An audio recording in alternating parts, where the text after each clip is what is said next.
Andhra Pradesh deputy CM Pawan Kalyan Sugali ప్రీతి తల్లి పార్వతి తన కుటుంబ సభ్యులతో కలిశారు.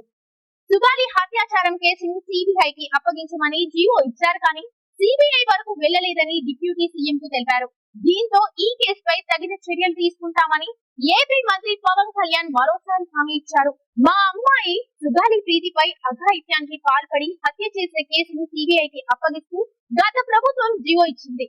అయితే సిబిఐ వరకు కేసు వెళ్లలేదని సుగాలి ప్రీతి తల్లి పార్వతి కన్నీటి పర్యంతమవుతూ రాష్ట్ర ఉప ముఖ్యమంత్రి పవన్ కళ్యాణ్ కి వినతి పత్రం అందించారు.